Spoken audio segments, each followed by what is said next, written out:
Ladies and gentlemen, boys and girls, welcome back to the Blokes podcast. Ryan Hassan here from the Centre for Healing, joined as always by the Sultan of Steel, Macrae's own Nick Sutherland. Nico, how are you, mate? There's he. I'm a client asked me how I've been back at work this week after 3 weeks away, and a client said, "How are you?" And I stopped and thought about it. I went, "I'm battered. I'm feeling battered, and not in a good fish and chip way. Right. Not in a potato cake way. I'm feeling weathered at the moment." Yeah, me and Nico are both a little bit sick. I think Nico's got the Rona, and I had the Rona, and I think I've just got the old fashioned. I've gone old school. Well, it's nice to go old school once in a while. Yeah, but it's like, Melissa got it first, and I'm like, oh, finally, babe, we finally got COVID. It's like that. Have you seen that meme where it's like 2 years into the pandemic, I'm not sure if I'm avoiding COVID or COVID's avoiding me. It's like a really sad looking person looking out the window. So she got sick last week, and I'm like, oh, finally, babe, we got it. I busted out the rat test, negative. I'm like, oh, and then I tried her again a few days later, negative.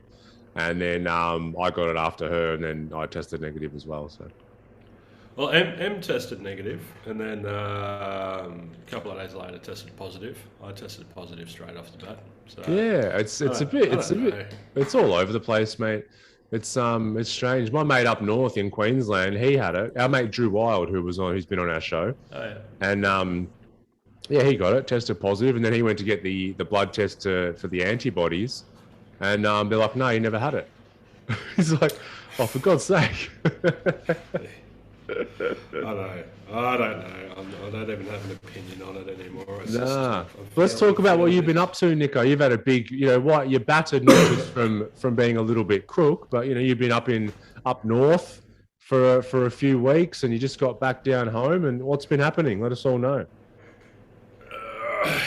Yeah, so went to Boulia, shout out to Boulia, and did some work out there for the Boulia Shire, which was amazing. So for those of you that don't know, Australia's a really big fucking country. It's huge. And for our listeners in Iceland. How many Icelands could fit in Australia? About 70, I reckon. You keep talking, I'm going to look it up. All right, maybe more. So I went to, there's a mining town called Mount Isa in sort of the northwest Queensland. And so I was working a couple of hours south, 3 hours south of that in Boulia. Lots of just big cattle stations everywhere, basically. So it was wonderful. Got to see some clients in the flesh that I've got out there, and also meet some new people. Came in for some sessions. Really interesting though. Like it's just it's just a different world, basically. I mean, it's the same world, but just a different kettle of fish. Not a lot to do out there. Like it reminds me of, I forget what movie it is, and they're like, what do you boys do, and what do you like to do? And they're like, oh, we like to hunt and fuck. Like, oh, what do you like to hunt? Things to fuck.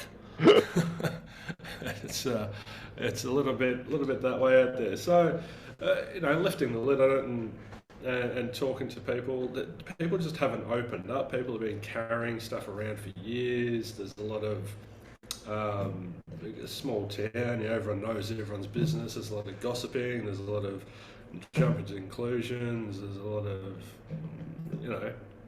it can get pretty toxic out there where there's a lack of things to focus on.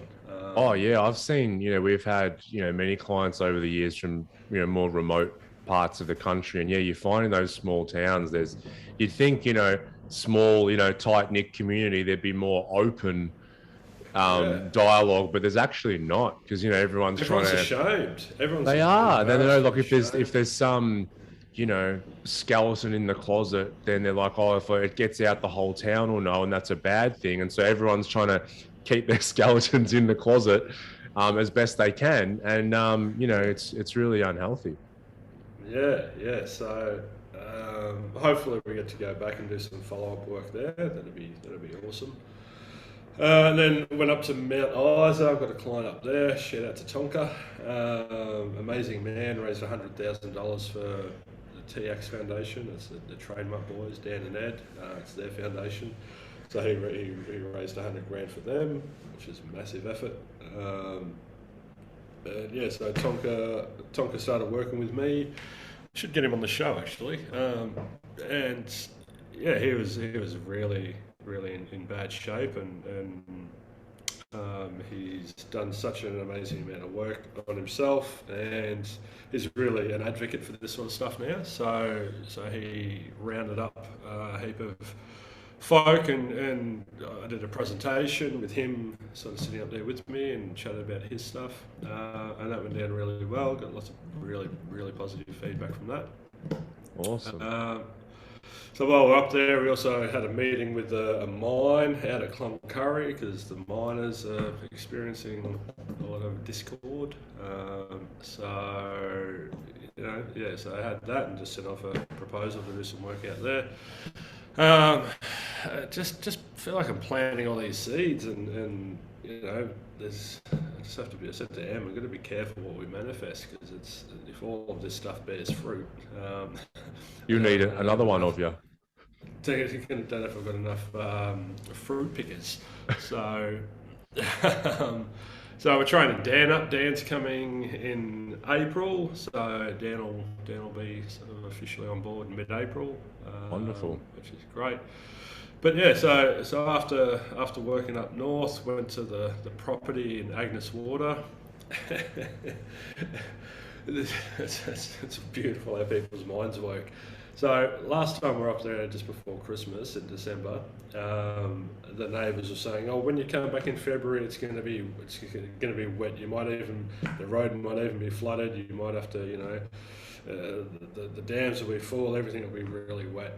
And we turned up there, and the dams were actually lower than when we were there in December. The creek was dry, and yeah, right. Yeah, a couple of plants looking dry. And I observed Em, and she was quite affected by it. She was quite unsettled by it. Or she, but it should be green. And she had this expectation, the reality in her head didn't meet the reality of what we were walking into. And she was a bit unsettled.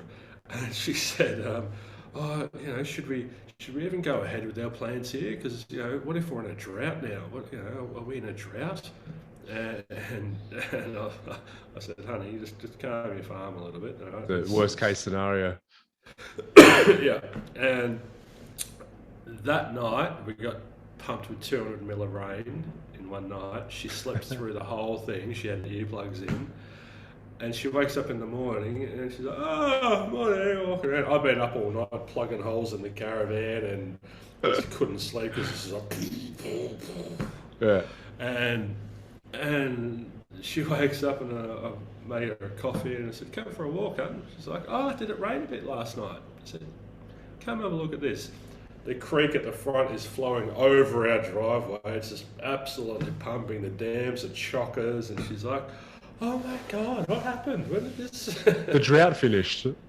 Yeah. I said, "Honey, you be very careful. You're a powerful manifester, all right? You just be careful. What you got to watch those powers." Yeah.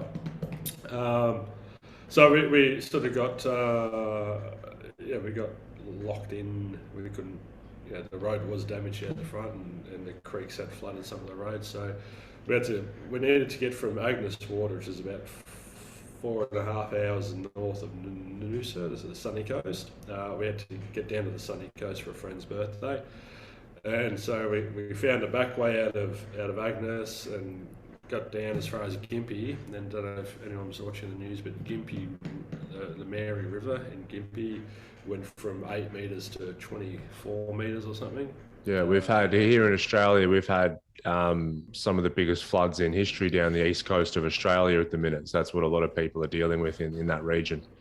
Yeah, so we got stuck in Gympie for the night, and it was really interesting because, I mean, obviously everyone was so affected by it, but to different degrees. We weren't residents of the town, but we saw, pubs just pulling all their stock out because they knew the river was rising. They knew that they were going to get swamped, so they were just pulling all their stock out. We went to the emergency centre. We tried Airbnb. We tried all the hotels, motels, everything. No accommodation anywhere. So I went to heard about this emergency centre at the town hall. So I went there, and all the beds and blankets and everything there were taken. So yeah, we just had to park up somewhere and sleep in the back of the Discovery. Yeah, I'm 6'2". The back of the Discovery is about 2.5 foot. So me and Em in the back of the Discovery, no blankets, no anything. Cozy. Yeah, that was an interesting night's sleep. But it reminded me, there's been periods in my life where I have literally been without a home. I could have gone home to Ballarat, but I was living. I lived out of my old 4-wheel drive for a while, and I've had some homeless nights in Melbourne CBD and whatnot. And it just took me straight back to that. Feeling displaced, and just that you don't have food, water, shelter. That's you take it for granted. It's so accessible and available here, and then obviously with what's happening in the Ukraine, the thoughts go to there, and the amount of displacement all over the world. It's I've been talking to clients lately, but you can't replicate experience. You can't buy experience. You can sit there and watch the news, and you can feel sorry for people, or even empathetic towards their cause or their suffering or whatever. But until you've spent a night on the streets, or until you've had that very real experience with it, and that's why as lived experience practitioners we're so effective, you can't replicate it. And yeah, it was just a really interesting on so many levels. Just there's rivers flooding, people are suffering, we're displaced, there's not a lot we can do, everyone's feeling powerless because Mother Nature's flexing her muscles and going, you measly peasant soul, I'll remind you how insignificant you are. So that was incredible. It's like a real move back down Maslow's hierarchy, isn't it? It's like we spend so much time especially in Western culture today, we have the luxury of being able to discuss philosophical concepts on a podcast and all that kind of stuff, or doing whatever people are doing in their lives, because we have all of these basic needs of survival, food and shelter taken care of. And it's only in those moments where you're like, hey, this stuff isn't always a given that we all of a sudden, have to start looking at things. So I think it's a really interesting experience. To be honest, and one that a lot of people now down the east coast of Australia are having to deal with. Like, there's people stuck now due to these floods in parts of the country where they're not able to get food at the minute and that kind of thing. So yeah, and it's easy to feel very distant from it. You can see it on the news, or you can hear about it or read about it or whatever, and oh, that's terrible. But as I said to you, until you sitting in a house with water, the irony is, so I'll come back around. I'll get to the ending first, then we'll go back. But so we flew home a day early, got home on the Friday night. And we're like, home. We were just tired. We were both not feeling great. We were just wanted to get into bed. Just get into bed with the dogs. Got into bed, and the dog's on the bed, and it's just we finally. And then 2 o'clock in the morning, we get woken up. It's flooding! We got 40 mil in an hour at home, and the fucking bottom of the house was 2 inches deep with water. It was pouring in a vent midway up a wall, and it was just like, oh God. Never ending. It's never ending. So now when it rains, it pours, right? We've had landscaping. Our backyard has just been a construction site for 4 months. It's just we've been flooded 3 times. It's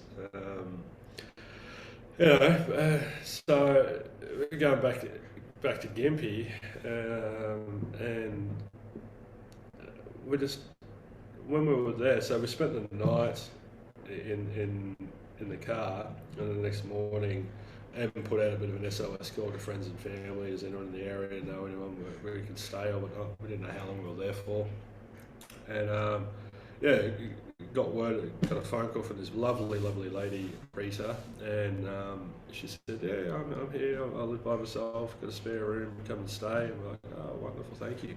So we said, can we cook you dinner, and so we went to the supermarket and bought a heap of food and took it around there and went straight in and had a nap. I sat up talking to her. She was into Buddhism and all sorts, so I had a wonderful chat and just learned about her life. Amazing. We should talk to old people more. Their lives are so incredible.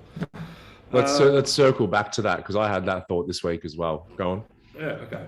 And anyway, so she's toddled off to go and check on her kids or something that live in town. And then I heard that we might be able to get out of Gympie. There was a road, might have sort of not been as flooded. We had the four-wheel drive, so got them up, chucked all the gear in the car, went and checked it out, and we could actually get through. There's a few water crossings, but we made it through. And we rang and left a message to Rita saying, sorry, we found a way out. We think we can get to the Gold Coast tonight for this birthday party for our goddaughter's 21st, which is pretty special. And she texted us back saying, wonderful, hope all's well. A couple of days later, we checked in on her, and she said, oh, it was wonderful, that food you bought me, actually there was a food shortage in town and that food lasted me 3 days. And wow. And I said to her, it's amazing, even when we're in Gympie, if we couldn't get to the birthday party, we let go, we surrendered, we just went, it's all happening for a reason. It's all, this is all interconnected, there's someone behind the scenes who knows so much more than we do, and we're just going to go where we're told to go. And so it was beautiful. We got to have this amazing conversation with Rita, and then we got to leave her all this food that helped her for the next couple of days. We made a friend, that we're going to drop back in and visit her next time I'm in the area, and hopefully actually get to cook her dinner. And yeah, I sent her a gift of the Buddha reading cards that I use at work here. I took them up with me and showed her. So many wonderful things came out of, what could have been if we had held on to our attachments and got really distorted and really unsettled and disturbed, it would have been a terrible experience. But because we stayed clear of all of that, it actually was a really amazing experience. Yeah, and those memories that you'll have for a long time. It's like there's a real sense of community, these new experiences that you wouldn't have had unless that happened. That tends to what happened in times of crisis as well. Like I see a lot of the people, going and helping people who are in these flood affected areas. And it was only, not too long ago, there was so much division going on, and you would never see, a person who's trying to get food and there's a whole bunch of people bringing them food and maybe helping shovel, all that stuff. You don't hear them go, hey, are you vaccinated or not? Because I don't want your help if you're not. No one cares about that shit anymore. It's like when an actual crisis hits, it's like people want to band together and help each other. And a lot of what we were worried about before doesn't seem like such a worry anymore. Yeah, you're right. It's like, a lot of people who are in, New York after 9/11 and the weeks following that incident, the sense of camaraderie and mateship, between, and now it went back to normal not too long after that. But like for those after that moment, everyone was actually smiling and talking to people in the street, not in so much of a rush to get everywhere. We sort of went back to that basic idea of community. One of our students had a great term she put in our courses. She called it that, because she works with clients as well, and she said it's that primal connection that a lot of us are after and are missing in our lives. And that primal connection means like really just sitting across from a person and connecting by hearing their story, hearing through the pains they've been through, how they overcame them. And it's so much different to the connection that most people have now, which is, someone liking my picture on Instagram that I've put a heavy filter over and doesn't represent my life. You know, that's the connection so many of us have now. And I think that primal connection, as this person put it, is just so important right now, and seems to what comes to the fore in moments like these. Yeah, I mean, I was sitting there in a stranger's house, having the most wonderful conversation, and just really listening to her, and then sharing some of my stuff, and it was an amazing exchange. And there was no, but it wasn't a transactional thing. It wasn't I'm going to give in order to receive. It was just I gave and she gave, and that beautiful act of giving. Yeah, she, yeah, we couldn't, because we stayed out of those distortions and didn't go to the black and white, good or bad, right or wrong. It just was. It wasn't a good or a bad experience. It was just an experience, and I'm so grateful for having done all the work and being in a position where I could remain in that space and remain present. You know, because then I could, we were able to problem solve. We didn't get angry and start attacking each other. Em and I, we had an amazing adventure, and we came together, and we solved problems, and you know, we became so much better for having been through that experience, because had that growth mindset. Yeah, yeah, because we tend to, you know, come to things with a distorted mind, and all of a sudden the experience that's in front of us doesn't become just an experience anymore, but it becomes, yeah, labeled and seen. It's like if I go and there's a nice tree down the road in a park, and I go sit in front of the tree, and it's interesting to sort of play with, because you can just sit there and you just kind of experience a tree. It's really beautiful, but it doesn't take long before the mind steps in and goes, how big's this tree? This is a pretty bloody big tree. Not the biggest I've seen, though. That other tree was bigger that I saw a couple of years ago. And it's just, it needs to label it good, bad, right, wrong, big, small, and starts to go into this thinking. And we do that with so much experience of life. And it's unfortunate, because I know I've done that the majority of my life, but I know when we have those experiences like you had, where we just let an experience be, they're the moments that we look back on with such fondness. Yeah, nothing needed to be made right or wrong or good or bad. Just what was happening was happening. Yeah, and so we went to the party, and then we had a really testing day trying to get back home, because that was flooded. There was all these blockages everywhere. It was like, that road's flooded, you got to stop and go back, and and like, do we rest here? And we ended up in Tin Can Bay or somewhere, and we're like, do we rest here? And the bloke said, maybe this road's open there. And we're like, they're a couple of hours from home, do we push through? It's going to be, yeah, let's just get there. And, you know, we're tired, we're hungry, we're thirsty, we're all these things, and you finally get there, and you're like, okay, we made it, we're home. And then, yeah. The house floods. Yeah, no, well, we made it back to the property, and then we came back and the house flooded. And so it's just one thing after another, and, you know, it's we just kept turning up, and, you know, I said I feel battered, but I've still got a smile on my face. You know, I've been hailed on and rained on and drowned and drenched and whacked and all sorts of things, but I've still got a smile on my face, because I'm choosing all of this. Yeah. I'm choosing to have a property in Agnes. I'm choosing to go and work up in Queensland. I'm choosing to live where we live. I'm choosing to have landscaping done in our backyard. I'm choosing all of this. I'm not choosing to get flooded in that, but it's, you know, and it can feel so disempowering when things are happening outside of our control, and people create this illusion of control, which is actually anxiety and fear. They hold on and try and shape everything and try and twist and create and make everything. But true control is surrendering. It's letting go and just allowing things to be as they are. And so I'm standing here battered with a smile on my face, because I did let go, and everything is exactly how it needs to be. I'm not trying to make it a perfect world, because I realise it's perfect. Everything. No one wants another person's home to flood. No one wants to see on the news, you know, all of these tragedies happening. But without the tragedies, there's not the triumphs, you know, and you can't have one without the other. So yeah, you were making me think, especially when you're talking about, you know, going through trials and tribulations and finally getting home, you know, into your bed with the dogs on your bed. It's like that. analogy. It's like, when you're out in the snow, maybe working, chopping wood or whatever all day, and then you come home to an open fireplace.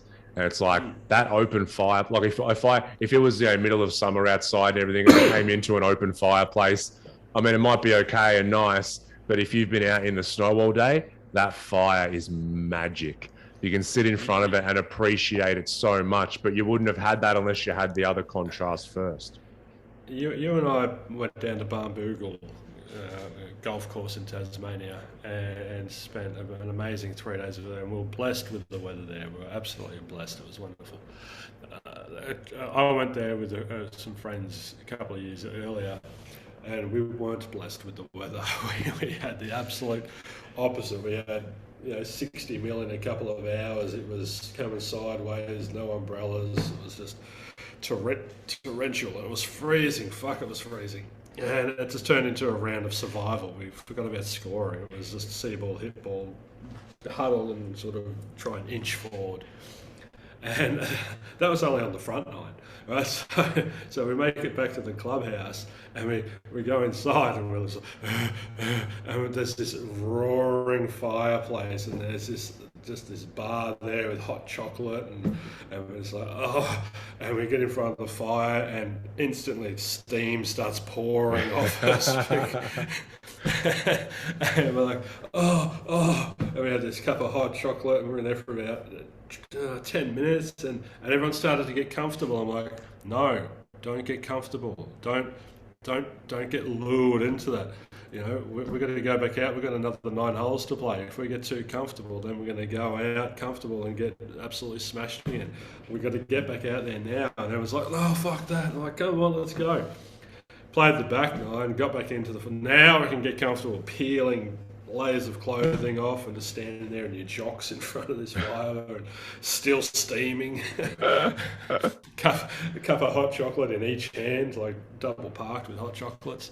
But they're the most memorable rounds. They're the ones that you lay on your deathbed and you don't think about all the really pleasant rounds of golf where the weather was perfect and it's just that perfect temperature and the sunshine and dappling leaves and all that stuff. It was you remember the tough times. Yeah. You made me remember we had an Ambrose Day a few years ago, and there was me and my brother's best mate, and my nephew. And about a bit before halfway, it got cold, windy, rain, bad. And a lot of people walked off and were like, no, we're going to finish. And there was a point like you could barely feel your hands on the club. And but we had a ball because my brother's best mate, he hit maybe one good shot. And for whatever reason, we started calling him Froggy, like he was good in the wet. And it just stuck. And he's like, I'm 50 years old. I've never had a fucking nickname in my life. And now I'm going to get called Froggy. And we just had so many laughs and everything. Then we finished and got back to the clubhouse. Similar situation. And, we still remember it fondly and laugh about it today. So right now, Nick, you're battered. And what you're describing is, and the question that listeners should ask themselves is, I can be okay when I finish the round and get back in front of the fire with my hot chocolate, but can I also be okay while I'm battered as well? And I think that's the key. Otherwise I'm searching for the fire the whole time, and I'm resisting what's happening right now. It's the being comfortable outside of your comfort zone. And people by nature keep seeking that comfort. They keep seeking that safe place, and that is very unhealthy to keep seeking that and to keep going there. So the Myndfit motto, discomfort precedes success. It's Tiger Woods has just been inducted into the Golf Hall of Fame. Don't know why. I mean, barely would have scraped into the Hall of Fame, I reckon. I don't know if he'd make our Ambrose team at the Foster Championships, to be honest. No, definitely wouldn't make our team at the Foster Championships. And he was talking about the work ethic that his dad instilled in him, and he said if it's just given to you, it's there's no value. You've got to earn it. You don't deserve it until you've worked for it, and you go and you you not take it, but you earn it and you achieve it. That's where it comes from. So that's why lottery winners struggle so much and go bankrupt not long after. Yeah, is because there's part of us that knows. There's that's why a lot of people will self-sabotage as well if they've cut some corners. And they know they've cut some corners. People are like, oh, the universe is watching, but you're watching. We're always watching. And so if we know that we've cut some corners and that kind of thing, we'll invariably sabotage because we know we haven't earned it the right way. And we might feel like we got away with it, but we'll sabotage. Yeah. I'm very blessed because one of my strengths, one of my qualities is patience. And I was talking to a client yesterday about patience and how I've been patient throughout all of this. And I love that quote that patience is not simply the ability to wait, it's how we behave while we're waiting.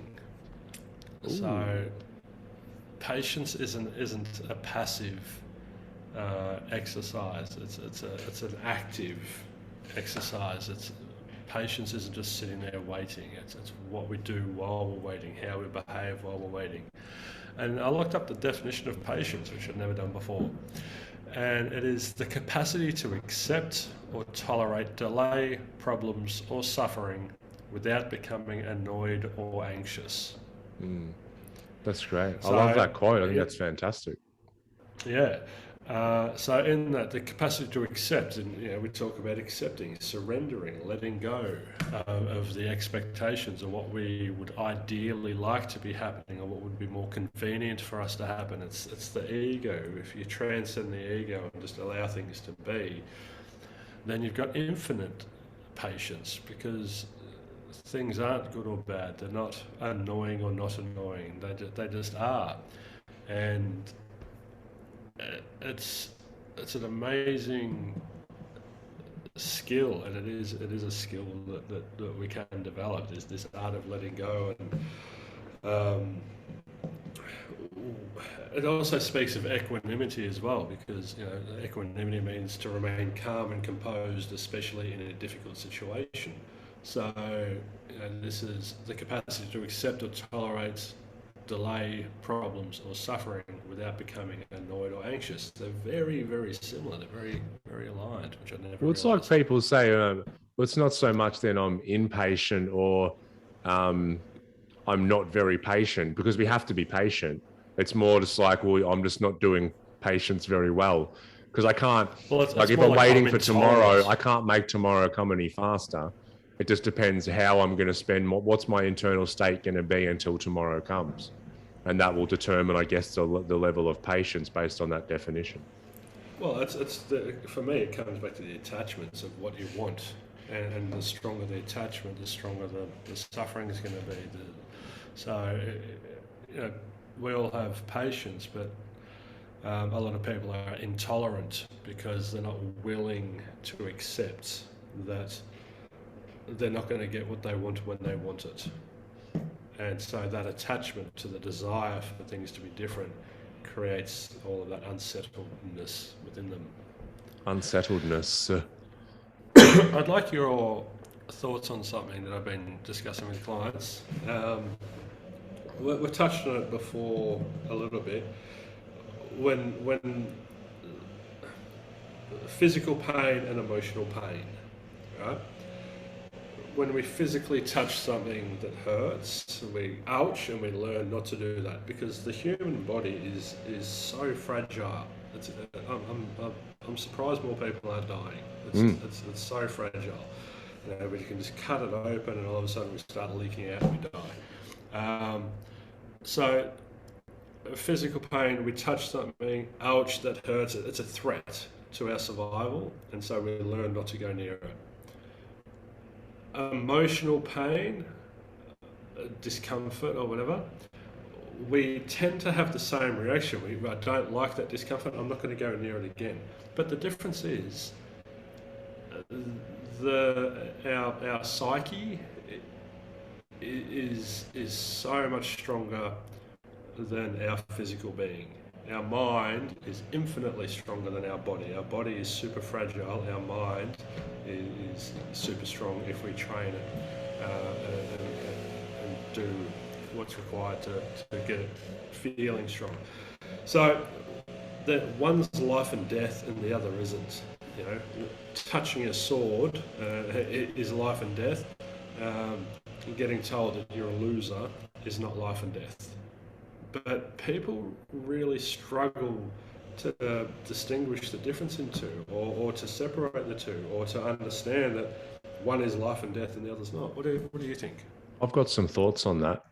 But first, just in case anyone was really hanging on the edge of their seats, Australia is 7.692 million square kilometres, and Iceland is 103,000 square kilometres, meaning that you could fit 74.7 Icelands in Australia. I said 70, didn't I? Did you have to rewind? Did you? I think I did. I'm going to have to read, because if you did, I'm in awe. You couldn't have said 70, could you? I did. I said 70, I think. You're amazing. No. You're what are you? What's someone who's good at guessing? Estimating square meterage of countries. No, what a niche that is. I just went into the Akashic records. You went into the infinite intelligence, and that's what you came up with. So we have a survival mechanism which is designed to keep us safe, and we live in a society today where most people see a threat to the psychological self as the same as a threat to the physical self, and so people act in accordance. Well, you're actually right. If you do an fMRI brain scan, then whether someone's in physical pain or emotional pain, the same area of the brain will light up. So, like, pain is pain. But you're right. I love how geeky you are. I'm getting geeky. And so, so, whether someone's, stabbing you in the side with a knife or fiercely rejecting you, the same sort of areas of our brain will light up, which just means, pain is pain. But you're right, when you look at it from a logical or rational point of view, someone rejecting me or someone calling me a loser isn't a life and death situation, yet my body reacts to it in that same way. So it really, I think, does take a lot of work to start to be able to separate the both. Because, if someone does call me a loser, then all of a sudden it's like, we make these unconscious assumptions. Well, okay, what is a loser? What happens to a loser? They're ostracized from the group. They're treated poorly for the rest of their life. And I think we get to a point where we're like, well, if that's what my life's going to be, then life's not worth living. And so there's kind of, like you said, our mind's very powerful. So I think it takes powerful steps in the wrong direction. So then it's like, how can I then start to have my mind take powerful steps in a more empowering way? And I think we have to take the reins of that, because if we leave it up, if we have our hands off the wheel and it's on autopilot, then it'll tend to go to the negative almost every single time. But it's important for people to know, they think like, why do I have such a reaction to the way so-and-so spoke about me? But it's like our survival physiology is actually coming into play, because hundreds of thousands of years ago, throughout our evolution, we had actual physical threat happening all the time. As human beings today, there might be, depending on the kind of lifestyle you live, there might be a handful of times through your whole life where actual physical death is on the table. Like, it's a serious higher in men than women, because we do stupid shit. But yeah, but even then, it's not like we might put ourselves in where we might get injured, but actual life and death, it's very few. And so now this fear mechanism, it's still so active in us that it's looking for threat all the time. And so it finds that same level of threat in these psychological and emotional instances. It's even imagined physical threat would light up the same part of the brain. It's like, I'm not going swimming because there'll be a shark in there. You're sitting at home, or you're sitting in a car looking at the water. You're not even near the beach, you're not even near the water, but you are still feeling this sense of threat because of what the imagination is getting. That's right. Yeah, it's like if you've ever had a dream or a nightmare where you're being chased, and you'll wake up and you'll be sweating, like your body has had a physiological response of sweating. And so I haven't actually been running, I've just been laying in bed, but my body is acting like I've been running, because that's what I was vividly imagining through my dream. And so I think, a lot of those future imagined situations are coming from a person who's in an anxious state. And so we were to start to try and work out that anxiety, because if we're in an anxious state, we will overlay that anxious state onto whatever we want to think about. So it's like, if I think about the ocean, then if I'm in an anxious state, I'm going to think about all the potential threats that the ocean represents. Or if I'm on the way to a social gathering or an event, then if I'm in an anxious state, I'll imagine all of the worst case scenarios that might happen. That person might be there and they'll say this about me and they were mean last time and they'll be more mean today. Or, I'll be asked to, speak in front of everyone. They'll all stand there pointing their finger at me. It's not, rational, logical stuff, but that's an anxious state trying to justify, what's going to happen. Whereas if people will know, so let's say, remember like when you meet a boy or a girl and you fall into this infatuated state. We call it love, but it's kind of this infatuation that happens early on. And we're like, oh my God, I found the person, my world has changed. It's like all other areas of our life start to look great. Like, whereas before I met this person, I was complaining about my job. I was complaining about my family, fuck my boss, life's so bored, blah, blah. Then I meet this girl and I start becoming infatuated. All of a sudden, my job's not that bad. I reckon my family are great. I reckon everything's fantastic. So it's like the emotional state that we're in the moment bleeds out and filters all these other areas of our life. And so it's really important to understand that. It's called the honeymoon effect. Bruce Lipton wrote a book on that, actually. Yeah. Yeah. It's the love chemical wears off after 3 months. And you stop looking at everything through those rose-coloured glasses, rose-tinted glasses. And then people go, who is this person I'm with? Yeah, you start seeing the reality of things again. You're like, oh, no, my job does suck, and my boss is a dick, and my family are the worst. You know what? I don't like the way that she speaks in these situations. It's so funny. It's hilarious once you can see clearly. Yeah. But that's the thing. Like, so it's all about perception is reality. And the imagination will create this amazing illusion and anxiety stems from living in the future. So part of you is jump in your time machine, go into the future, put itself in the ocean, already imagine how many sharks are swimming in the water, and then sends a signal from the future back to the present going, no, danger, do not swim, do not do that, because this is what's going to happen. It's just predicting. It's just jumping to conclusions and going to the worst case scenario, which are two of those distortions that we talk about. And so the person then jumps in their car and drives home from the beach, even though driving in a car is multiple times more likely to get you killed than getting eaten by a shark. Totally. So, we keep coming back to it, but idle hands do the devil's work and idle mind does the devil's work. We don't want to... People get mistaken between distracting the mind and focusing the mind. So people keep going to social media or gambling or whatever just to distract the mind. But we want the mind to be focused on things. The mind needs to be engaged. It needs to be not distracted, engaged. And there's a big difference between the two.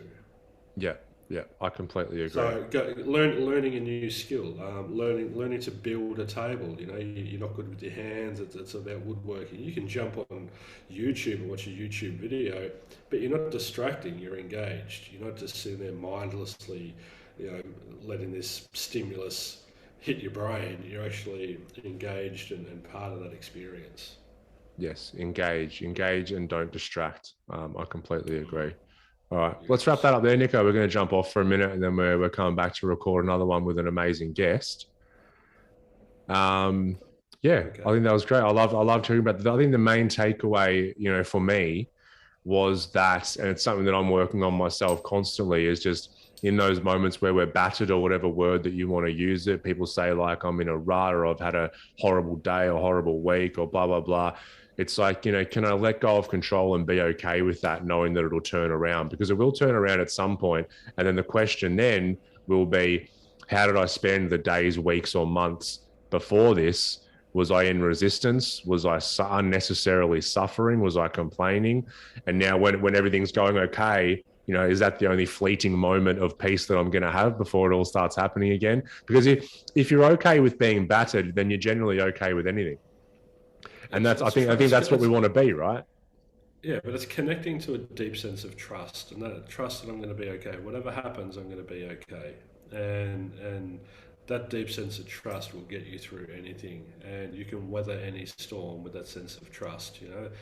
But so trust is at the bottom, and on top of the trust, there is that I'm comfortable being out of my comfort zone. I don't need a roaring fire all the time. I don't need safety and security all the time. In fact, it's so healthy for us to be out of those comfort zones. So yeah, but you can't control it either. Don't go chasing those storms and running into them just to get out of your comfort zone. But don't run away from them when they pop up either. Just it's all the same. I'm reading this Billy Connolly book at the moment, and it's beautiful. He says the cemetery is full of people who would love this weather. Hmm.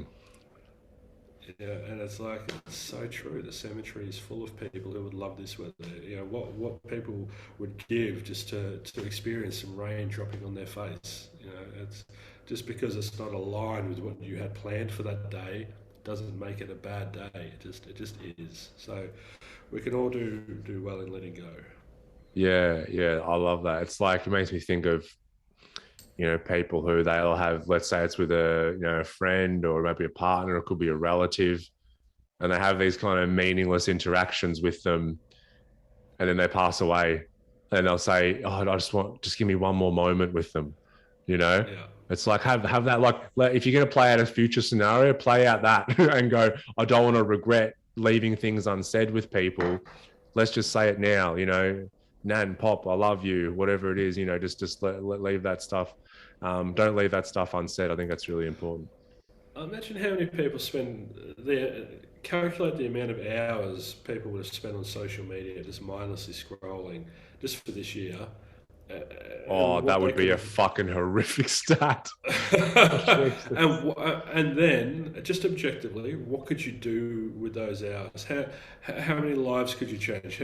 Going to cook for your grandma and grandpa, going to take care of someone, going just to read a book and learn a new skill, or it's just that step out of the mindlessness of it all and turn up and be present for your life. Cop that, everyone. Yeah, you fuckers. Except for Iceland. We love you, Iceland. Love you, Iceland. All right. Thank you, everyone, for tuning in. We'll see you on the next episode. Thank you, Nico. Peace. Bye. Peace.